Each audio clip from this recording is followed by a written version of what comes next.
ਜੇ ਕਿਸੇ ਦੇ ਘਰ 'ਚ ਭੂਤ ਹੈਗਾ ਤੇ ਮੈਂ ਮੋਸਟ ਵੈਲਕਮ ਹੈ, ਮੈਂ ਆਉਣਾ ਉੱਥੇ। ਆਪਾਂ ਤੁਹਾਨੂੰ ਬਹਿ ਕੇ ਦੱਸਾਂਗੇ ਭੂਤ ਕਿਵੇਂ ਜਾਊਗਾ ਇੱਥੋਂ ਤੇ ਉਹਨੂੰ ਕੀ ਕਹਿਣਾ ਆਪਾਂ। ਅੱਜ ਤੋਂ ਪਿੱਛੇ 100 ਸਾਲ ਜਾਂ 2000 ਸਾਲ ਪਿੱਛੇ ਚਲੇ ਉਹ ਇਹ ਚੀਜ਼ ਬਣਾਤੀ ਵੀ ਤੈਨੂੰ ਕਸਰ ਹੋ ਗਈ, ਤੈਨੂੰ ਕਿਸੇ ਨੇ ਕੁਝ ਖਿਲਾਤਾ, ਤੁਹਾਡਾ ਬਜ਼ੁਰਗ ਕੋਈ ਮਰ ਕੇ ਚਲੇਗਾ, ਉਹ ਵਾਪਸ ਆ ਗਿਆ, ਉਹ ਤੁਹਾਨੂੰ ਤੰਗ ਕਰਦਾ ਪਿਆ।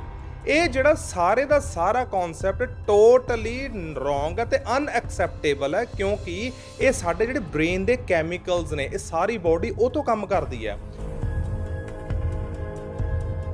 ਮੈਨੂੰ ਇੱਕ ਚੀਜ਼ ਦੱਸੋ ਵੀ ਭੂਤ ਇੰਨਾ ਕਮਜ਼ੋਰ ਹੈ ਵੀ 4 ਬੰਦਿਆਂ ਨੂੰ ਛੱਡ ਕੇ ਉਹ ਸਿਰਫ ਇੱਕ ਬੰਦੇ ਨੂੰ ਡਰਾਉਂਦਾ ਜਿਸ ਟਾਈਮ ਉਹ ਇਕੱਲਾ ਹੁੰਦਾ। ਇਹ ਸਾਰੇ ਦਾ ਸਾਰਾ ਦਾਰੋਮਦਾਰ ਕਨਸੈਪਟ ਆਫ ਮਾਈਂਡ ਹੈ।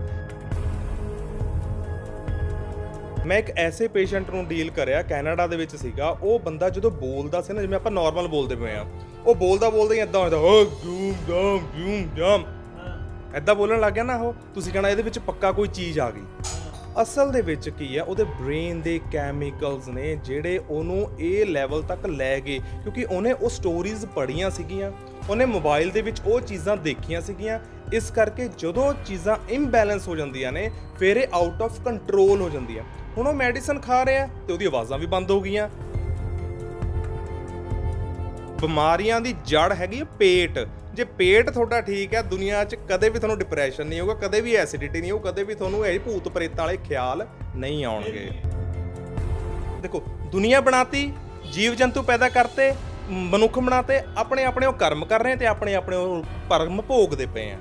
ਇਹਦੇ ਵਿੱਚ ਭੂਤ ਪ੍ਰੇਤ ਦਾ ਕੀ ਲੌਜਿਕ ਹੈ? ਤੇ ਚਲੋ ਹੰਕਾਰ ਨਹੀਂ ਕਰਦੇ, ਗੁਰੂ ਨਾਨਕ ਸਾਹਿਬ ਦੀ ਜਿਹੜੀ ਫਿਲਾਸਫੀ ਆ ਨਾ, ਜਦੋਂ ਹੌਲੀ ਹੌਲੀ ਕਰਕੇ ਉਹਨਾਂ ਦੀ ਪਰਤਾਂ ਖੋਲਣ ਲੱਗੇ, ਉਹਨਾਂ ਦੇ ਵਿਚਾਰ ਸੁਣਨੇ ਸ਼ੁਰੂ ਕਰੇ, ਉਹਨਾਂ ਦੇ ਜਿਹੜੇ ਸੋਚਣ ਦਾ, ਜ਼ਿੰਦਗੀ ਦਾ ਨਜ਼ਰੀਆ ਸੀਗਾ, ਉਹ ਜਿਵੇਂ ਜਿਵੇਂ ਚੇਂਜ ਹੋਣ ਲੱਗ ਗਿਆ, ਉਹਨਾਂ ਦੀ ਦਵਾਈ ਬੰਦ ਹੋ ਗਈ ਤੇ ਉਹ ਬਿਲਕੁਲ ਨਾਰਮਲ ਹੋ ਗਏ ਤੇ ਉਹਨਾਂ ਨੇ ਆਪਣੀ ਦਵਾਈ ਵੀ ਹਸਪੀਟਲ ਤੋਂ ਬੰਦ ਕਰਾਤੀ।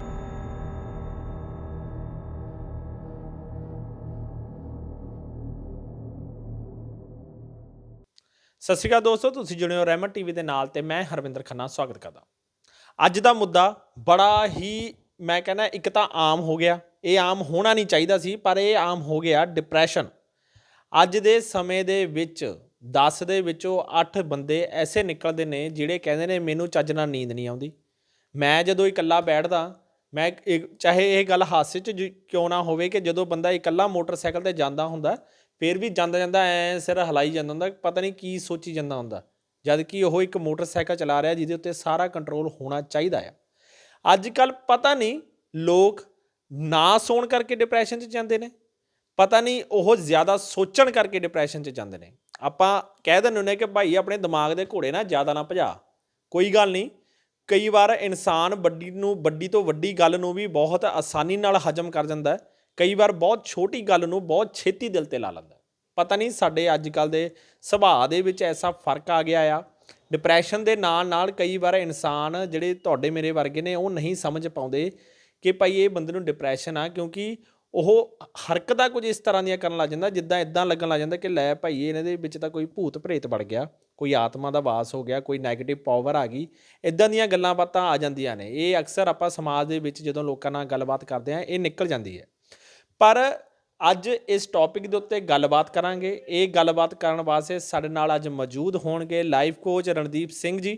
ਤੁਸੀਂ ਪਹਿਲਾਂ ਵੀ ਇਹਨਾਂ ਦੀ ਇੱਕ ਵੀਡੀਓ ਨੂੰ ਬਹੁਤ ਪਿਆਰ ਦਿੱਤਾ, ਬਹੁਤ ਇਹਨਾਂ ਨੂੰ ਕਾਲਸ ਵੀ ਆਈਆਂ, ਜਿਨ੍ਹਾਂ ਦੇ ਵਿੱਚ ਇਹ ਪਤਾ ਚੱਲਿਆ ਕਿ ਭਾਈ ਲੋਕ ਬਹੁਤ ਜ਼ਿਆਦਾ ਉਲਝੇ ਹੋਏ ਨੇ ਆਪਣੀ ਜ਼ਿੰਦਗੀ ਨੂੰ ਲੈ ਕੇ, ਆਪਣੇ ਕਰੀਅਰ ਨੂੰ ਲੈ ਕੇ। ਇਸ ਕਰਕੇ ਅਸੀਂ ਡਿਪਰੈਸ਼ਨ ਦੇ ਉੱਤੇ ਗੱਲਬਾਤ ਕਰਨ ਜਾ ਰਹੇ ਹਾਂ, ਕਿਉਂਕਿ ਅੱਜ ਕੱਲ੍ਹ ਸਮਾਜ ਭਾਵੇਂ ਜਿੰਨਾ ਮਰਜ਼ੀ ਐਡਵਾਂਸ ਹੋ ਗਿਆ, ਐਡਵਾਂਸ ਹੋਣ ਦੇ ਨਾਲ ਨਾਲ ਆਪਾਂ ਬਿਮਾਰੀਆਂ ਨੂੰ ਵੀ ਸੱਦਾ ਬਹੁਤ ਛੇਤੀ ਦੇ ਲਿਆ। ਸਰ ਸਾਡੇ ਨਾਲ ਨੇ, ਆਪਾਂ ਗੱਲਬਾਤ ਕਰਦੇ ਹਾਂ। ਵੀਡੀਓ ਐਂਡ ਤੱਕ ਜ਼ਰੂਰ ਦੇਖਣਾ। ਸਰ ਸਾਡੇ ਨਾਲ ਨੇ। ਸਤਿ ਸ਼੍ਰੀ ਅਕਾਲ ਬਾਈ ਜੀ, ਕੀ ਹਾਲ ਚਾਲ ਨੇ? ਠੀਕ ਠਾਕ ਹੋ?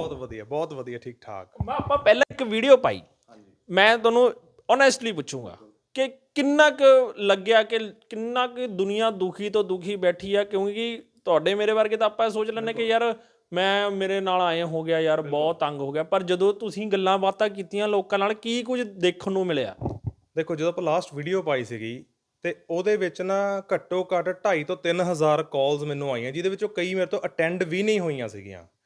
ਪਰ ਜਿਹੜਾ ਮੈਂ ਹੈਰਾਨ ਹੋ ਗਿਆ ਨਾ ਇੱਕ ਕਨਸੈਪਟ ਨੂੰ ਦੇਖ ਕੇ ਵੀ ਜਿਹੜੀ ਅੰਮ੍ਰਿਤਸਰ ਵਾਲੀ ਬੈਲਟ ਹੈ ਸਾਰੀ ਅੰਮ੍ਰਿਤਸਰ ਤਰਨਤਾਰਨ ਫਿਰੋਜ਼ਪੁਰ ਸਾਈਡ ਇਹਦੇ ਵਿੱਚ ਇੰਨਾ ਡਿਪਰੈਸ਼ਨ ਦਾ ਪੇਸ਼ੈਂਟ ਹੈ ਤੇ ਮੈਂ ਹੈਰਾਨ ਇਸ ਗੱਲ ਤੋਂ ਹੋ ਗਿਆ ਵੀ ਉਹ ਜਿਹੜੀਆਂ ਰਾਈ ਜਿੰਨੀਆਂ ਕਿ ਗੱਲਾਂ ਨੇ ਉਹ ਵੀ ਬਹੁਤ ਵੱਧ ਗਈਆਂ ਉਹਨਾਂ ਦੇ ਲਈ ਤੇ ਜਿਹਦੇ ਵਿੱਚੋਂ ਉਹਨੇ ਵਿੱਚੋਂ ਘੱਟੋ ਘੱਟ 450 ਪੇਸ਼ੈਂਟ ਐਸਾ ਸੀਗਾ ਜਿਹੜਾ ਸਿਰਫ ਮੈਂਟਲ ਹਸਪੀਟਲ ਅੰਮ੍ਰਿਤਸਰ ਤੋਂ ਮੈਡੀਸਨ ਲੈ ਰਿਹਾ ਸੀ ਡਿਪਰੈਸ਼ਨ ਦੀ ਤੇ ਉਹ ਕਹਿੰਦੇ ਅਸੀਂ ਕੋਈ 10 ਸਾਲ ਤੋਂ ਖਾ ਰਿਹਾ ਕੋਈ 20 ਸਾਲ ਤੋਂ ਕੋਈ 25 ਸਾਲਾਂ ਤੋਂ ਖਾ ਰਿਹਾ ਵੀ ਬਸ ਲੱਗੀ ਹੋਈ ਹੈ ਤੇ ਮੈਂ ਕਿਹਾ ਯਾਰ ਐਡੀ ਤਾਂ ਕੋਈ ਗੱਲ ਹੈ ਨਹੀਂ ਡਿਪਰੈਸ਼ਨ ਦੀ ਵੀ ਜਿਹਦਾ ਇਲਾਜ ਨਾ ਹੋ ਸਕੇ ਕਹਿੰਦੇ ਸਰ ਹੁਣ ਅਸੀਂ ਦਵਾਈ ਨਹੀਂ ਖਾਣੀ ਜੇ ਕੁਝ ਕਰ ਸਕਦੇ ਤਾਂ ਦੱਸੋ ਤੇ ਮੈਂ ਕਿਹਾ ਜੀ ਮੈਂ ਤਾਂ ਦਵਾਈ ਦਿੰਦਾ ਵੀ ਨਹੀਂ ਹੈਗਾ ਵੀ ਤੁਸੀਂ ਸਿਰਫ ਮੇਰੇ ਨਾਲ ਗੱਲਾਂ ਕਰਨੀਆਂ ਨੇ 4 ਉਹਦੇ ਨਾਲ ਡਿਪਰੈਸ਼ਨ ਠੀਕ ਹੋ ਜਾਣਾ ਤੇ ਚਲੋ ਹੰਕਾਰ ਨਹੀਂ ਕਰਦੇ ਗੁਰੂ ਨਾਨਕ ਸਾਹਿਬ ਦੀ ਜਿਹੜੀ ਫਿਲਾਸਫੀ ਆ ਨਾ ਜਦੋਂ ਹੌਲੀ ਹੌਲੀ ਕਰਕੇ ਉਹਨਾਂ ਦੀ ਪਰਤਾਂ ਖੋਲਣ ਲੱਗੇ ਉਹਨਾਂ ਦੇ ਵਿਚਾਰ ਸੁਣਨੇ ਸ਼ੁਰੂ ਕਰੇ ਉਹਨਾਂ ਦੇ ਜਿਹੜੇ ਸੋਚਣ ਦਾ ਜ਼ਿੰਦਗੀ ਦਾ ਨਜ਼ਰੀਆ ਸੀਗਾ ਉਹ ਜਿਵੇਂ ਜਿਵੇਂ ਚੇਂਜ ਹੋਣ ਲੱਗ ਗਿਆ ਉਹਨਾਂ ਦੀ ਦਵਾਈ ਬੰਦ ਹੋ ਗਈ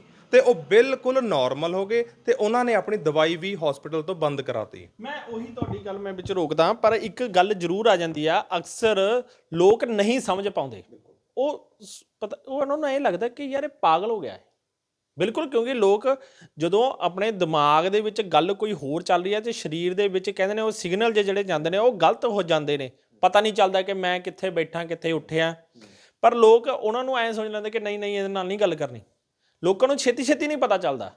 ਦੇਖੋ ਇੱਕ ਨਾ ਜਿਹੜਾ ਡਿਪਰੈਸ਼ਨ ਹੈ ਪਹਿਲਾਂ ਹੁੰਦਾ ਸਟ੍ਰੈਸ ਇਹਦੇ ਲੈਵਲ ਸਮਝੋ ਪਹਿਲਾਂ ਹੁੰਦਾ ਸਟ੍ਰੈਸ ਵੀ ਚੀਜ਼ ਨੂੰ ਜ਼ਿਆਦਾ ਸੋਚਣ ਲੱਗ ਗਏ ਸੋਚਣ ਦੇ ਨਾਲ ਫਿਰ ਉਹ ਡਿਪਰੈਸ਼ਨ 'ਚ ਕਨਵਰਟ ਹੋ ਜਾਂਦੀ ਹੈ ਡਿਪਰੈਸ਼ਨ 'ਚ ਜਦੋਂ ਚਲੇ ਜਾਂਦਾ ਫਿਰ ਘਬਰਾਹਟ ਹੋਣਾ ਜਿਹਨੂੰ ਐਂਗਜ਼ਾਇਟੀ ਕਹਿੰਦੇ ਵੀ ਇਹਦੀ ਦਵਾਈ ਖਾ ਲਾ ਮੈਨੂੰ ਨੀਂਦ ਨਹੀਂ ਆਉਂਦੀ ਘਬਰਾਹਟ ਬਹੁਤ ਹੋ ਰਹੀ ਹੈ ਜਦੋਂ ਘਬਰਾਹਟ ਦੇ ਲੈਵਲ ਤੋਂ ਵੀ ਉੱਪਰ ਚਲੇ ਜਾਂਦਾ ਫਿਰ ਸੀਰੀਅਸ ਬਿਮਾਰੀਆਂ ਆਉਣ ਲੱਗ ਜਾਂਦੀਆਂ ਜਿਨ੍ਹਾਂ ਦਾ ਨਾਮ ਹੈਗਾ ਇੱਕ ਤਾਂ ਸੀਜ਼ੋਫਰੇਨੀਆ ਕੰਬੀਨੇਸ਼ਨ ਆਫ ਮੈਨੀ ਆਰਟੀਕਲਸ ਨੇ ਜਿਵੇਂ ਹਲੂਸੀਨੇਸ਼ਨ ਵੀ ਚੀਜ਼ਾਂ ਜਿਹੜੀਆਂ ਹਕੀਕਤ 'ਚ ਨਹੀਂ ਹੈਗੀਆਂ ਉਹ ਵੀ ਦਿਖਣ ਲੱਗ ਗਈਆਂ ਫਿਰ ਜਿਹੜੀਆਂ ਚੀਜ਼ਾਂ 'ਚ ਅਸੀਂ ਵਿਸ਼ਵਾਸ ਰੱਖਦੇ ਸੀਗੇ ਉਹ ਅਡੈਪਟ ਕਰ ਲਈਆਂ ਜਿਵੇਂ ਮੈਨੂੰ ਕਿਸੇ ਦੇਵੀ ਦੇਵਤੇ ਦੇ ਵਿੱਚ ਮੈਂ ਬਹੁਤ ਵਿਸ਼ਵਾਸ ਸੀਗਾ ਮੈਨੂੰ ਉਹ ਦਿਖਣ ਲੱਗ ਗਿਆ ਮੈਨੂੰ ਮਹਿਸੂਸ ਹੋਣ ਲੱਗ ਗਿਆ ਜਾਂ ਕੋਈ ਇਨਸਾਨ ਮੈਨੂੰ ਇਦਾਂ ਦਾ ਦਿਖਣ ਲੱਗ ਗਿਆ ਮੈਂ ਫੇਰ ਤੋਂ ਕਹਿਣਾ ਵੀ 99% ਜਿਹੜੇ ਕੇਸ ਨੇ ਉਹ ਮੈਡੀਕਲ ਸਾਇੰਸ ਨਾਲ ਠੀਕ ਹੁੰਦੇ ਨੇ ਜਦ ਕਿ ਜਿਹੜਾ ਕਨਸੈਪਟ ਬਣਾਤਾ ਅੱਜ ਤੋਂ ਪਿੱਛੇ 100 ਸਾਲ ਜਾਂ 2000 ਸਾਲ ਪਿੱਛੇ ਚਲੇ ਉਹ ਇਹ ਚੀਜ਼ ਬਣਾਤੀ ਵੀ ਤੈਨੂੰ ਕਸਰ ਹੋ ਗਈ ਤੈਨੂੰ ਕਿਸੇ ਨੇ ਕੁਝ ਖਿਲਾਤਾ ਤੁਹਾਡਾ ਬਜ਼ੁਰਗ ਕੋਈ ਮਰ ਕੇ ਚਲੇਗਾ ਉਹ ਵਾਪਸ ਆ ਗਿਆ ਉਹ ਤੁਹਾਨੂੰ ਤੰਗ ਕਰਦਾ ਪਿਆ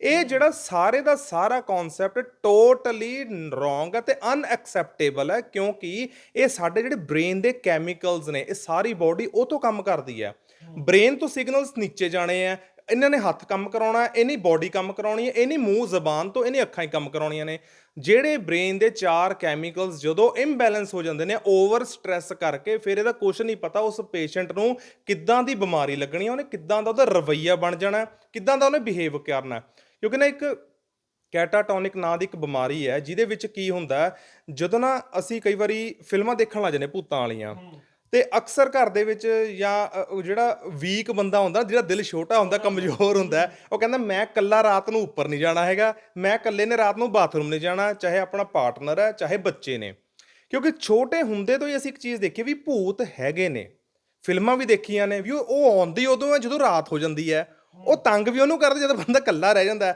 ਮੈਨੂੰ ਇੱਕ ਚੀਜ਼ ਦੱਸੋ ਵੀ ਭੂਤ ਇੰਨਾ ਕਮਜ਼ੋਰ ਹੈ ਵੀ 4 ਬੰਦਿਆਂ ਨੂੰ ਛੱਡ ਕੇ ਉਹ ਸਿਰਫ ਇੱਕ ਬੰਦੇ ਨੂੰ ਡਰਾਉਂਦਾ ਜਿਸ ਟਾਈਮ ਉਹ ਇਕੱਲਾ ਹੁੰਦਾ ਇਹ ਸਾਰੇ ਦਾ ਸਾਰਾ ਦਾਰੋਮਦਾਰ ਕਨਸੈਪਟ ਆਫ ਮਾਈਂਡ ਹੈ ਜਦੋਂ ਤੁਸੀਂ ਇਹ ਚੀਜ਼ਾਂ ਨੂੰ ਪ੍ਰੈਕਟੀਕਲੀ ਐਨਾਲਾਈਜ਼ ਸਮਝਣ ਲੱਗੇ ਨਾ ਤੁਹਾਨੂੰ ਪਤਾ ਲੱਗੂ ਐਕਚੁਅਲ ਦੇ ਵਿੱਚ ਇੱਕ ਬਿਮਾਰੀ ਸੀਗੀ ਇਹ ਸਿਰਫ ਡਰ ਸੀਗਾ ਮੇਰਾ ਜਦ ਕਿ ਰਿਐਲਿਟੀ ਦੇ ਵਿੱਚ ਇਹ ਚੀਜ਼ਾਂ ਐਗਜ਼ਿਸਟ ਨਹੀਂ ਕਰਦੀਆਂ ਸਾਨੂੰ ਪਰੇਸ਼ਾਨ ਕਰਨ ਲਈ ਜੇ ਆਪਾਂ ਮੰਨ ਲੈਂਦੇ ਹਾਂ ਆਪਾਂ ਗੁਰੂ ਗ੍ਰੰਥ ਸਾਹਿਬ ਦੀ ਫਿਲਾਸਫੀ ਨੂੰ ਪੜ੍ਹੀਏ ਠੀਕ ਹੈ ਗੁਰੂ ਨਾਨਕ ਦੀ ਫਿਲਾਸਫੀ ਇੰਨੀ ਸਿੰਪਲ ਹੈ ਉਹ ਕਹਿੰਦੇ ਆ ਵੀ ਜਿਹੜਾ ਮਨੁੱਖ ਦਾ ਜੀਵਨ ਹੈ ਇਹ ਬਹੁਤ ਕਰਮਾਂ ਨਾਲ ਮਿਲਦਾ ਹੈ ਇਹਦੇ ਵਿੱਚ ਪ੍ਰਮਾਤਮਾ ਦੀ ਜੋਤ ਹੈ ਮਨ ਤੂੰ ਜੋਤ ਸਰੂਪ ਹੈ ਆਪਣਾ ਮੂਲ ਪਛਾਣ ਫਿਰ ਇੱਕ ਚੀਜ਼ ਦੱਸੋ ਜਿਹੜਾ ਪ੍ਰੇਤ ਹੈ ਜਾਂ ਭੂਤ ਹੈ ਉਹ ਉੱਥੇ ਕਿਵੇਂ ਵਾਸ ਕਰ ਲੂ ਜਿੱਥੇ ਪ੍ਰਮਾਤਮਾ ਦਾ ਵਾਸ ਹੈ ਨਾਲੇ ਤਾਂ ਹਿਊਮਨ ਬੀਇੰਗ ਦੇ ਵਿੱਚ ਪ੍ਰਮਾਤਮਾ ਵਸਦਾ ਹੈ ਉੱਥੇ ਭੂਤ ਐਂਟਰ ਨਹੀਂ ਕਰ ਸਕਦਾ ਪਹਿਲਾਂ ਤਾਂ ਇੱਥੇ ਹੀ ਇਹ ਚੀਜ਼ ਅਨਐਕਸੈਪਟੇਬਲ ਹੋ ਜਾਂਦੀ ਫੇਲ ਹੋ ਜਾਂਦੀ ਨਹੀਂ ਆਪਾਂ ਐਕਸੈਪਟ ਕਰਦੇ ਦੂਜੀ ਚੀਜ਼ ਆ ਜਾਂਦੀ ਹੈ ਜਿਹੜੇ ਨਾ ਕਈ ਕਹਿ ਦਿੰਦੇ ਜੀ ਮੈਨੂੰ ਕਿਸੇ ਮੁਸਲਮਾਨ ਨੇ ਕਰਾਤਾ ਇਸ ਕਰਕੇ ਮੇਰੇ ਅੰਦਰ ਇਹ ਚੀਜ਼ਾਂ ਆਉਣ ਲੱਗ ਗਈਆਂ ਮੈਂ ਇੱਕ ਐਸੇ ਪੇਸ਼ੈਂਟ ਨੂੰ ਡੀਲ ਕਰਿਆ ਕੈਨੇਡਾ ਦੇ ਵਿੱਚ ਸੀਗਾ ਉਹ ਬੰਦਾ ਜਦੋਂ ਬੋਲਦਾ ਸੀ ਨਾ ਜਿਵੇਂ ਆਪਾਂ ਨਾਰਮਲ ਬੋਲਦੇ ਪਏ ਆ ਉਹ ਬੋਲਦਾ ਹੀ ਇਦਾਂ ਹੁੰਦਾ ਓ ਗੂਮ ਗਾਮ ਜੂਮ ਜਾਮ ਇਦਾਂ ਬੋਲਣ ਲੱਗ ਗਿਆ ਨਾ ਉਹ ਤੁਸੀਂ ਕਹਿਣਾ ਇਹਦੇ ਵਿੱਚ ਪੱਕਾ ਕੋਈ ਚੀਜ਼ ਆ ਗਈ ਅਸਲ ਦੇ ਵਿੱਚ ਕੀ ਹੈ ਉਹਦੇ ਬ੍ਰੇਨ ਦੇ ਕੈਮੀਕਲਸ ਨੇ ਜਿਹੜੇ ਉਹਨੂੰ ਇਹ ਲੈਵਲ ਤੱਕ ਲੈ ਗਏ ਕਿਉਂਕਿ ਉਹਨੇ ਉਹ ਸਟੋਰੀਜ਼ ਪੜ੍ਹੀਆਂ ਸੀਗੀਆਂ ਉਹਨੇ ਮੋਬਾਈਲ ਦੇ ਵਿੱਚ ਉਹ ਚੀਜ਼ਾਂ ਦੇਖੀਆਂ ਸੀਗੀਆਂ, ਇਸ ਕਰਕੇ ਜਦੋਂ ਚੀਜ਼ਾਂ ਇੰਬੈਲੈਂਸ ਹੋ ਜਾਂਦੀਆਂ ਨੇ ਫਿਰ ਇਹ ਆਊਟ ਆਫ ਕੰਟਰੋਲ ਹੋ ਜਾਂਦੀਆਂ। ਹੁਣ ਉਹ ਮੈਡੀਸਨ ਖਾ ਰਿਹਾ ਤੇ ਉਹਦੀ ਆਵਾਜ਼ਾਂ ਵੀ ਬੰਦ ਹੋ ਗਈਆਂ, ਤੇ ਕੱਲ ਨੂੰ ਉਹਦੇ ਪੇਰੈਂਟਸ ਨੇ ਸਾਰੇ ਇਲਾਜ ਕਰਾਏ ਆ ਜੀ, ਕੋਈ ਮੌਲਵੀ ਨਹੀਂ ਛੱਡਿਆ, ਕੋਈ ਪੰਡਤ ਨਹੀਂ ਛੱਡਿਆ, ਕੋਈ ਐਜ਼ਾ ਇਨਸਾਨ ਨਹੀਂ ਛੱਡਿਆ ਜਿਹੜਾ ਕਵੇ ਜੀ ਆਓ ਮੈਂ ਇਹਦਾ ਇਲਾਜ ਕਰਦਾ। At the and doctor the medicine apply ਹੋਈ, ਉਹਦੇ ਨਾਲ ਉਹ ਕੰਟਰੋਲ ਆਇਆ, ਹੁਣ ਉਹਦੀ ਕਾਉਂਸਲਿੰਗ ਚੱਲਦੀ ਹੈ ਤੇ ਉਹ ਠੀਕ ਆ ਹੁਣ। ਉਹ ਫਿਰ ਵੀ ਭਾਜੀ ਇੱਕ ਗੱਲ ਹਮੇਸ਼ਾ ਆ ਜਾਂਦੀ ਆ, ਮੈਂ ਗੱਲ ਕਹਾਂ ਕਿ ਆਪਾਂ ਇੱਕ ਮਹੱਲੇ ਦੇ ਵਿੱਚ ਰਹਿੰਦੇ ਆ, ਆ 2-3 ਗਲੀਆਂ ਵੀ ਛੱਡ ਕੇ ਚੱਲਾਂਗੇ ਨਾ, ਮੈਂ ਜੇ ਇੱਧਰੋਂ ਗੀੜਾ ਜਾਂ ਮਾਰਾਂ ਤਾਂ ਇੱਕ ਐਸਾ ਘਰ ਜ਼ਰੂਰ ਹੋਊਗਾ ਜਿਹਨੂੰ ਲੋਕੀ ਇਹ ਸੋਚ ਦੇਣਗੇ ਉਹ ਇੱਧਰ ਨਾ ਜਾਈ, ਇੱਧਰ ਭੂਤ ਰਹਿੰਦਾ ਹੀ, ਜਾਂ ਤੂੰ ਉਸ ਜਗ੍ਹਾ 'ਤੇ ਨਾ ਜਾਈ, ਉੱਥੇ ਭਾਈ ਕਸਰ ਆ, ਪਤਾ ਨਹੀਂ ਉੱਥੇ ਕੀ ਇੱਦਾਂ ਕੋਈ ਐਂ ਹੋ ਗਿਆ ਸੀ, ਇੰਨੇ ਸਾਲ ਪਹਿਲਾਂ ਐਂ ਹੋ ਗਿਆ ਸੀ। ਤੁਹਾਨੂੰ ਲੱਗਦਾ ਕਿ ਉਹ ਇੱਕ ਜਿਵੇਂ ਕਹਿੰਦੇ ਨੇ ਇੱਕ ਆਹ ਸਮਾਜ ਜਿਹਦੇ ਵਿੱਚ ਬੰਦੇ ਰਹਿੰਦੇ ਨੇ, ਇੱਕ ਉਹ ਸਮਾਜ ਆ ਜਿਹਦੇ ਵਿੱਚ ਆਤਮਾਵਾਂ ਹੋਰ ਹਨਾ ਰੂਹਾਂ ਰਹਿੰਦੀਆਂ ਨੇ, ਲੱਗਦਾ ਕਿ ਉਹ ਇੱਕ ਇਨਸਾਨ ਨਾਲ ਇੰਨਾ ਅਟੈਚ ਕਰ ਸਕਦੇ ਨੇ? ਦੇਖੋ ਕੁਦਰਤ ਨੇ ਜਦੋਂ ਸ੍ਰਿਸ਼ਟੀ ਬਣਾਈ ਆ ਨਾ, ਉਹਨੇ ਸਭ ਕੁਝ ਬਣਾਇਆ। ਗੁਰੂ ਅਰਜਨ ਦੇਵ ਜੀ ਸੁਖਮਣੀ ਸਾਹਿਬ ਚ ਕਹਿੰਦੇ ਆ, ਕਈ ਕੋਟ ਭੂਤ ਪ੍ਰੇਤ ਸੁਗਰ ਮ੍ਰਿਗਾਚ, ਵੀ ਕਰੋੜਾਂ ਹੀ ਉਹਨੇ ਭੂਤ ਬਣਾਏ ਆ, ਪ੍ਰੇਤ ਬਣਾਏ ਆ, ਸੂਰ ਬਣਾਏ ਆ, ਸ਼ੇਰ ਬਣਾਏ ਆ। ਉਹ ਕੁਝ ਵੀ ਬਣਾ ਸਕਦਾ, ਉਹਨੇ ਕਿਸੇ ਨੂੰ ਪੁੱਛ ਕੇ ਨਹੀਂ ਬਣਾਉਣਾ। ਪਰ ਮੈਨੂੰ ਇੱਕ ਚੀਜ਼ ਦੱਸੋ, ਉਹਨੇ ਜਿਹੜੇ ਸ਼ੇਰ ਬਣਾਏ ਆ ਉਹਨਾਂ ਦੇ ਕਨਸੈਪਟ ਅਲੱਗ ਬਣਾਇਆ ਨਾ, ਵੀ ਜੰਗਲਾਂ 'ਚ ਰਹਿੰਦੇ ਆ ਉਹ ਆਪਣੇ ਇਨਸਾਨਾਂ 'ਚ ਆ ਕੇ ਟੱਕਰਾਂ ਮਾਰਦੇ, ਅਸੀਂ ਸਗੋਂ ਤੇ ਜੰਗਲ ਸਫਾਰੀ ਕਰਨ ਜਾਂਦੇ ਆ, ਅਸੀਂ ਉਹਨਾਂ ਨਾਲ ਇੰਟਰੈਕਟ ਕਰਦੇ ਆ। ਫਿਰ ਇਹ ਐਵੇਂ ਦਰਖਤ ਨੇ, ਦਰਖਤ ਆਪਣੀ ਜਗ੍ਹਾ ਲੱਗੇ ਹੋਏ ਆ, ਪੇੜ ਮਤਲਬ ਕਿ ਪੰਛੀ ਆ, ਉਹ ਆਪਣੀ ਜ਼ਿੰਦਗੀ 'ਚ ਜੀ ਰਹੇ ਆ, ਇਨਸਾਨ ਆਪਣੀ ਜ਼ਿੰਦਗੀ 'ਚ ਜੀ ਰਿਹਾ।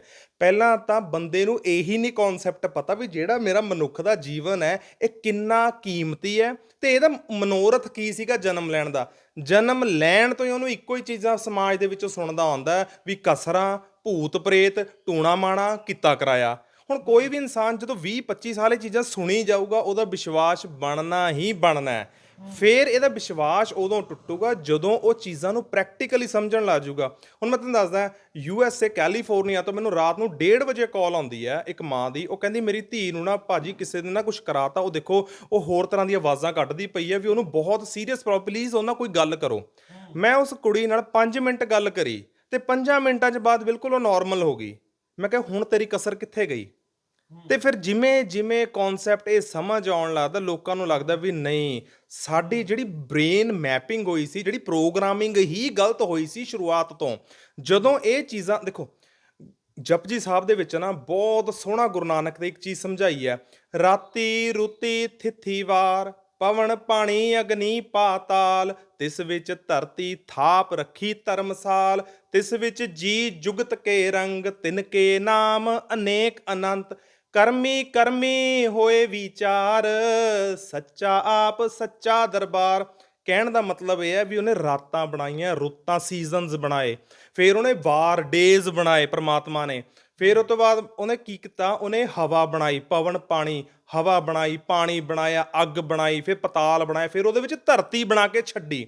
ਉਹ ਧਰਤੀ ਦੇ ਵਿੱਚ ਫਿਰ ਉਹਨੇ ਜੀਵ ਜੰਤੂ ਪੈਦਾ ਕੀਤੇ, ਜੁਗਤੀ ਦੇ ਨਾਲ ਵੀ, ਇੰਟਰਕੋਰਸ ਨਾਲ ਵੀ, ਰੀਪਰੋਡਕਸ਼ਨ ਸਿਸਟਮ ਚਲਾਇਆ, ਜਿਹਦੇ ਨਾਲ ਦੁਨੀਆ ਪੈਦਾ ਹੋਣੀ ਸ਼ੁਰੂ ਹੋਈ ਅੱਗੇ। ਫਿਰ ਜਿਹੜੇ ਉਹ ਜੀਵ ਜਗਤੂ ਪੈਦਾ ਹੋਏ, ਮਨੁੱਖ ਪੈਦਾ ਹੋਏ, ਫਿਰ ਉਹਨਾਂ ਦੇ ਕੀ ਹੋਇਆ, ਕਰਮੀ ਕਰਮੀ ਹੋਏ ਵਿਚਾਰ। ਫਿਰ ਜਿਹੜਾ ਜਿਹੜਾ ਉਹ ਕਰਮ ਕਰਦੇ ਸੀ ਉਹਨਾਂ ਦੇ ਉੱਤੇ ਉਹ ਵਿਚਾਰ ਕਰਦਾ, ਐਨਾਲਾਈਜ਼ ਕਰਦਾ, ਮੋਨੀਟਰ ਕਰਦਾ ਵੀ ਇਹ ਕਰਦੇ ਕੀ ਪਏ ਨੇ, ਉਹਨਾਂ ਦੇ ਅਨੁਸਾਰ ਉਹਨਾਂ ਨੂੰ ਫਿਰ ਚੀਜ਼ਾਂ ਦਿੱਤੀਆਂ ਜਾਂਦੀਆਂ ਨੇ। ਦੇਖੋ ਇਹਦੇ ਵਿੱਚ ਇੱਕ ਦੇਖੋ, ਦੁਨੀਆ ਬਣਾਤੀ, ਜੀਵ ਜੰਤੂ ਪੈਦਾ ਕਰਤੇ, ਮਨੁੱਖ ਬਣਾਤੇ, ਆਪਣੇ ਆਪਣੇ ਉਹ ਕਰਮ ਕਰ ਰਹੇ ਤੇ ਆਪਣੇ ਆਪਣੇ ਉਹ ਭਰਮ ਭੋਗਦੇ ਪਏ ਆ। ਇਹਦੇ ਵਿੱਚ ਭੂਤ ਪ੍ਰੇਤ ਦਾ ਕੀ ਲੌਜਿਕ ਹੈ? ਹੁਣ ਸਭ ਤੋਂ ਸਾਰੀ ਚੀਜ਼ਾਂ ਛੱਡੋ, ਇੱਕ ਪ੍ਰੈਕਟੀਕਲ ਲੌਜਿਕ ਸਮਝਾਉਣਾ। ਰੂਸ ਨੇ ਯੂਕਰੇਨ ਤੇ ਅਟੈਕ ਕੀਤਾ, ਦੁਨੀਆ ਦੇ ਹਰ ਕੋਨੇ 'ਚ ਕਿਤੇ ਨਾ ਕਿਤੇ ਇਹ ਅਫਵਾਹ ਜ਼ਰੂਰ ਹੁੰਦੀ ਹੈ ਵੀ ਫਲਾਣੇ ਘਰ ਦੇ ਵਿੱਚ ਭੂਤ ਹੈ, ਫਲਾਣੇ ਮਹੱਲੇ 'ਚ ਭੂਤ ਹੈ, ਉਹ ਬਿਲਡਿੰਗ 'ਚ ਭੂਤ ਹੈ। ਹੁਣ ਉਹ ਭੂਤ ਨਿਕਲ ਕੇ ਰੂਸ ਦੇ ਪੁਤਿਨ ਨੂੰ ਪੁੱਛਦੇ ਕਿਉਂ ਨਹੀਂ ਜਾ ਕੇ, ਤੂੰ ਸਾਡਾ ਘਰ ਢਾਤਾ, ਹੁਣ ਤੈਨੂੰ ਅਸੀਂ ਡਰਾਵਾਂਗੇ। ਭੂਤ ਕਦੇ ਥਾਣਿਆਂ 'ਚ ਕਿਤੇ ਥਾਣੇਦਾਰ ਨੂੰ ਚਿੰਬੜਦਾ ਦੇਖਿਆ, ਕਿਤੇ ਫੌਜੀ ਅਫਸਰ ਨੂੰ ਚਿੰਬੜਦਾ ਦੇਖਿਆ, ਕਿਸੇ ਹੋਰ ਨੂੰ ਚਿੰਬੜਦਾ ਦੇਖਿਆ?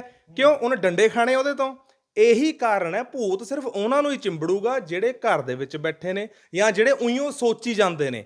ਫਿਰ ਮੈਂ ਕਹਿ ਰਿਹਾ, ਭੂਤ ਨਾਂ ਦੀ ਕੋਈ ਚੀਜ਼ ਨਹੀਂ ਜਿਹੜਾ ਬੰਦੇ ਨੂੰ ਤੰਗ ਕਰੇ। ਬੰਦਾ ਆਪਣੇ ਆਪ ਤੋਂ ਹੀ ਦੁਖੀ ਹੈ, ਕਿਉਂਕਿ ਉਹਨੂੰ ਨੌਲੇਜ ਨਹੀਂ ਹੈਗੀ। ਗਿਆਨ ਤੋਂ ਹੀਣੇ ਹੋਣ ਕਰਕੇ ਉਹ ਇਹ ਕਨਸੈਪਟ ਨੂੰ ਸੱਚ ਮੰਨ ਬੈਠਿਆ, ਜਦ ਕਿ ਸੱਚ ਨਹੀਂ ਸੀਗਾ। ਬਿਲਕੁਲ, ਮੈਂ ਤੁਹਾਡੀ ਇਹ ਗੱਲ ਦੇ ਨਾਲ ਇੱਕ ਹੋਰ ਗੱਲ ਜੋੜ ਦਿੰਦਾ ਕਿ ਕੁਝ ਸਮਾਂ ਪਹਿਲਾਂ ਇੱਕ ਚੰਡੀਗੜ੍ਹ ਦੇ ਇੱਕ ਸੈਕਟਰ ਦੇ ਵਿੱਚ ਬਹੁਤ ਟਾਈਮ ਤੋਂ ਇੱਕ ਘਰ ਬੰਦ ਪਿਆ ਸੀ, ਤੇ ਉਹਨਾਂ ਨੂੰ ਲੋਕਾਂ ਨੂੰ ਇੰਝ ਲੱਗਦਾ ਸੀ ਕਿ ਭਾਈ ਉਹਦੇ ਵਿੱਚ ਭੂਤ ਰਹਿੰਦੇ ਨੇ, ਕਿਉਂਕਿ ਉਹਨਾਂ ਦੇ ਜਿਹੜੇ ਹਾਲਾਤ ਸੀਗੇ, ਕੰਧਾਂ ਦੇ ਉੱਤੇ ਦਰਖਤ ਚੜੇ ਹੋਏ।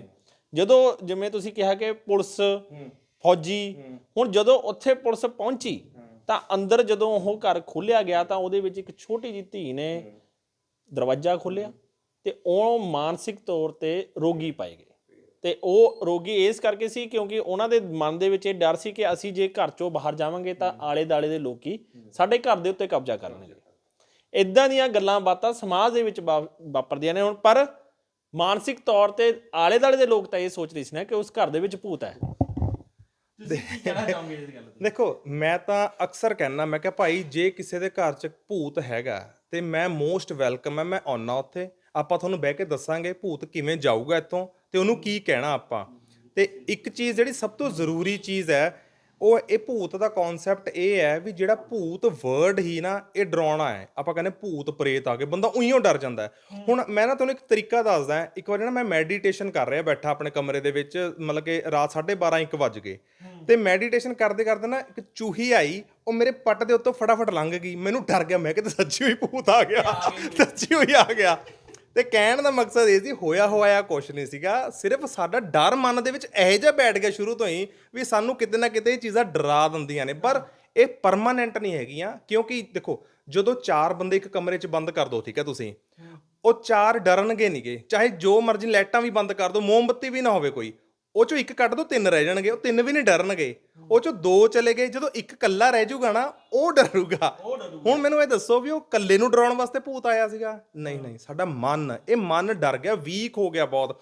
ਡਰ ਇਸ ਕਰਕੇ ਗਿਆ, ਇਹਨੂੰ ਨੌਲੇਜ ਨਹੀਂ ਸੀਗੀ ਐਕਚੁਅਲੀ। ਇੱਕ ਡਰ ਦੀ ਇੱਕ ਹੋਰ ਬਹੁਤ ਆਮ ਪਰਿਭਾਸ਼ਾ ਜਿਹੜੀ ਮੰਨੀ ਜਾਂਦੀ ਹੈ ਕਿ ਜਦੋਂ ਸਾਰਾ ਟੱਬਰ ਸੁੱਤਾ ਪਿਆ ਰਾਤ ਨੂੰ ਤੇ ਮੈਨੂੰ ਨਾ ਯਾਰ ਪਹਿਲਾਂ ਤਾਂ ਬੰਦਾ 5 ਮਿੰਟ ਇਹੀ ਸੋਚੀ ਜਾਵਾਂ ਕਿ ਮੈਂ ਪਾਣੀ ਪੀਣ ਜਾਵਾਂ ਕਿ ਨਾ ਜਾਵਾਂ, ਕਿ ਜੇ ਮੈਂ ਜਾਊਂਗਾ ਫਿਰ ਮੇਰੇ ਪਿੱਛੇ ਕੋਈ ਤੁਰਿਆ। ਹੁਣ ਇੱਕ ਚੀਜ਼ ਦੇਖਣ ਵਾਲੀ ਇਹ ਹੋ ਜਾਂਦੀ ਹੈ ਕਿ ਮੰਨ ਲਓ ਉਹ ਬੰਦਾ ਪਾਣੀ ਪੀਣ ਜਾਂਦਾ, ਕਮਰੇ 'ਚੋਂ ਬਾਹਰ ਨਿਕਲਿਆ, ਪਾਣੀ ਉਹਨੇ ਪੀਣਾ ਗਲਾਸ, ਉਹਨੇ ਜਿੰਨਾ ਟਾਈਮ ਪਿੱਛੇ ਤੁਰੀ ਜਾਣਾ ਉਨਾ ਟਾਈਮ ਤਾਂ ਉਹਨੂੰ ਲੱਗੀ ਜਾਣਾ ਕਿਉਂਕਿ ਹੈਗਾ। ਜਦੋਂ ਉਹਨੇ ਐਂ ਕਰਕੇ ਦਰਵਾਜ਼ਾ ਲਾ ਲਿਆ ਫਿਰ ਉਹਦੇ ਮਨ ਨੂੰ ਸ਼ਾਂਤੀ ਮਿਲ ਜਾਣੀ ਹੈ ਕਿ ਉਹ ਬੰਦਾ ਬਾਹਰ ਹੀ ਰਹਿ ਗਿਆ, ਭਾਈ ਮੈਂ ਅੰਦਰ ਆ ਗਿਆ। ਇੱਦਾਂ ਦੀਆਂ ਗੱਲਾਂ ਬਾਤਾਂ ਆ ਜਾਂਦੀਆਂ ਨੇ। ਤੁਸੀਂ ਇੱਕ ਡਰ ਦੀ ਗੱਲ ਕਰ ਰਹੇ ਹੋ, ਅਕਸਰ ਡਰ ਦੇ ਤਰੀਕੇ ਨਾਲ ਇੱਕ ਹੋਰ ਚੀਜ਼ਾਂ ਬਹੁਤ ਸਾਹਮਣੇ ਆ ਜਾਂਦੀਆਂ ਨੇ ਕਿ ਕੁਝ ਅੱਜ ਦੇ ਸਮੇਂ ਦੇ ਵਿੱਚ ਤਾਂ ਜਿਵੇਂ ਕਹਿ ਦਈਏ ਕਿ ਬਹੁਤ ਘੱਟ ਗਿਣਤੀ 'ਚ ਐਸੇ ਜਿਵੇਂ ਕਹਿ ਦਈਏ ਬਾਬੇ ਹੋਣਗੇ ਜਾਂ ਤਾਂਤਰਿਕ ਹੋਣਗੇ ਜੋ ਸੱਚਮੁੱਚ ਦੇ ਵਿੱਚ ਉਸ ਰੱਬੀ ਰੂਹ ਨਾਲ, ਉਸ ਰੱਬ ਨਾਲ ਜੁੜੇ ਹੋਏ ਨੇ, ਪਰ ਬਹੁਤ ਜ਼ਿਆਦਾ ਗਿਣਤੀ ਦੇ ਵਿੱਚ ਐਸੇ ਬਾਬੇ ਨੇ ਜਿਹੜੇ ਸਿਰਫ ਪੈਸਾ, ਡਰ ਆ, ਕਿਉਂਕਿ ਤੁਸੀਂ ਕਿਹਾ ਕਿ ਡਰ ਆ, ਇੱਕ ਬੰਦੇ ਨੂੰ ਡਰ ਹੁੰਦਾ, ਅਗਲਾ ਕਹਿੰਦਾ ਲੈ ਜੀ ਆਹ ਲਓ 10,000 ਰੁਪਇਆ ਤੁਸੀਂ ਕੱਢੋ ਹੀ ਭੂਤ, ਫਿਰ ਇਹ ਚੀਜ਼ਾਂ ਕਿਵੇਂ ਫਸ ਜਾਂਦਾ ਬੰਦਾ? ਦੇਖੋ, ਮੈਂ ਤੁਹਾਨੂੰ ਇੱਕ ਐਕਸਪੀਰੀਅੰਸ ਦੱਸਦਾ ਆਪਣਾ। ਮੈਨੂੰ ਇੰਗਲੈਂਡ ਤੋਂ ਫੋਨ ਆਇਆ ਤੇ ਮੈਂ ਨਾ ਇੰਗਲੈਂਡ ਗਿਆ ਜੀ। ਉੱਥੇ ਉਹ ਕਹਿੰਦੇ ਭਾਜੀ ਤੁਸੀਂ ਪੈਸਾ ਕੋਈ ਨਹੀਂ ਦੇਣਾ, ਪਹਿਲਾਂ ਠੀਕ ਕਰੋ ਸਾਦਾ ਬੰਦਾ। ਮੈਂ ਪੱਲਿਓਂ 70,000 ਦੀ ਟਿਕਟ ਲਾ ਕੇ ਮੈਂ ਇੰਗਲੈਂਡ ਗਿਆ। ਉੱਥੇ 1 ਹਫ਼ਤਾ ਉਹਨਾਂ ਦੇ ਘਰੇ ਰਿਹਾ। ਜਦੋਂ ਮੈਂ 1 ਹਫ਼ਤਾ ਘਰੇ ਰਿਹਾ, ਉਹ ਕੁੜੀ ਸੀਗੀ 22 ਸਾਲਾਂ ਦੀ, ਉਹਨੂੰ ਡਿਪਰੈਸ਼ਨ ਹੋਣ ਕਰਕੇ ਉਹ ਹਮੇਸ਼ਾ ਕਮਰੇ 'ਚ ਬੰਦ ਰੱਖਦੀ ਸੀ ਆਪਣੇ ਆਪ ਨੂੰ। ਜਦੋਂ ਉਹਨੇ ਆਪਣੇ ਆਪ ਨੂੰ ਕਮਰੇ 'ਚ ਬੰਦ ਰੱਖਿਆ, ਹਰ ਵਕਤ ਨੈਗੇਟਿਵ ਸੋਚੀ ਜਾਣਾ, ਉੱਚੀ ਉੱਚੀ ਚੀਕਾਂ ਮਾਰੀ ਜਾਣੀਆਂ, ਤੇ ਮੈਂ ਉਹਦੀ ਨਾ ਕਾਉਂਸਲਿੰਗ ਸ਼ੁਰੂ ਕਰੀ, ਹੌਲੀ ਹੌਲੀ ਕਾਉਂਸਲਿੰਗ ਚੀਜ਼ਾਂ ਪੁੱਛਣੀਆਂ ਸ਼ੁਰੂ ਕਰੀਆਂ। ਪ੍ਰੋਬਲਮ ਕਿੱਥੋਂ ਸ਼ੁਰੂ ਹੋਈ ਸੀ? ਉਹਨੂੰ ਪੇਟ 'ਚ ਐਸਿਡਿਟੀ ਬਣਦੀ ਸੀਗੀ। ਪੇਟ 'ਚ ਜਦੋਂ ਕਿਸੇ ਨੂੰ ਵੀ ਐਸਿਡਿਟੀ ਬਣੂ, ਉਹ ਦਿਮਾਗ ਨੂੰ ਚੜ੍ਹਦੀ ਹੈ ਸਾਡੇ ਨੂੰ। ਜਦੋਂ ਦਿਮਾਗ ਨੂੰ ਚੜੂਗੀ ਸਾਨੂੰ ਇਹ ਹੋਊਗਾ ਪਤਾ ਨਹੀਂ ਕੀ ਹੋ ਰਿਹਾ, ਕਿਸੇ ਨੇ ਕੁਛ ਕਰਾਤਾ। ਮੈਂ ਫਲਾਣੇ ਨਾਲ ਉਦਣ ਗਈ ਸੀ, ਉਹਨਾਂ ਨੇ ਮੈਨੂੰ ਇਹ ਚੀਜ਼ ਖਿਲਾਈ ਸੀਗੀ, ਉਸ ਦਿਨ ਤੋਂ ਮੈਂ ਠੀਕ ਨਹੀਂ ਹੈਗੀ। ਜਦੋਂ ਇਹ ਚੀਜ਼ ਦਿਮਾਗ ਦੇ ਵਿੱਚ ਬੈਠ ਗਈ, ਇਹਨੂੰ ਦੁਨੀਆ ਦਾ ਕੋਈ ਡਾਕਟਰ ਨਹੀਂ ਕੱਢ, ਕਿਉਂਕਿ ਦੇਖੋ ਡਾਕਟਰਸ ਦਾ ਮੇਨ ਕੰਮ, ਕਿ ਤੁਸੀਂ ਡਾਕਟਰ ਕੋਲ ਜਾਓਗੇ, ਮੈਨੂੰ ਐਸਿਡਿਟੀ, ਉਹਨੇ ਐਸਿਡਿਟੀ ਦੀ ਦਵਾਈ ਦੇਤੀ, ਉਹ ਤੁਸੀਂ ਘਰੇ ਆ ਜਾਣਾ। ਜਦੋਂ ਤੁਸੀਂ ਕਿਸੇ ਕਾਉਂਸਲਰ ਨਾਲ ਬੈਠੋਗੇ ਨਾ, ਉਹ ਤੁਹਾਨੂੰ ਪੁੱਛੂਗਾ ਵੀ ਤੂੰ ਦਵਾਈ ਲੈ ਲਈ, ਉਹ ਤੋਂ ਬਾਅਦ ਹੁਣ ਤੇਰਾ ਵਿਵਰਣ ਦੱਸ ਕੀ ਹੈ, ਸਵੇਰ ਤੋਂ ਲੈ ਕੇ ਰਾਤ ਤੱਕ ਤੂੰ ਕੀ ਕਰਦੀ ਹੈ, ਕੀ ਸੋਚਦੀ ਹੈ ਤੇ ਕੀ ਕਰਨਾ ਚਾਹੁੰਦੀ ਹੈ। ਕਿਉਂਕਿ ਜਦੋਂ ਅੰਦਰੋਂ ਚੀਜ਼ਾਂ ਬਾਹਰ ਨਿਕਲਣਗੀਆਂ ਤਾਂ ਹੀ ਸਟ੍ਰੈਸ ਲੈਵਲ 0 ਤੇ ਆਉਣਾ ਤੇ ਥੋੜ੍ਹੀਆਂ ਸਾਰੀਆਂ ਬਿਮਾਰੀਆਂ ਆਟੋਮੈਟਿਕਲੀ ਠੀਕ ਹੋਣੀਆਂ ਸ਼ੁਰੂ ਹੋ ਜਾਣੀਆਂ। ਕਿਉਂਕਿ ਬਿਮਾਰੀਆਂ ਦੀ ਜੜ ਹੈਗੀ ਹੈ ਪੇਟ।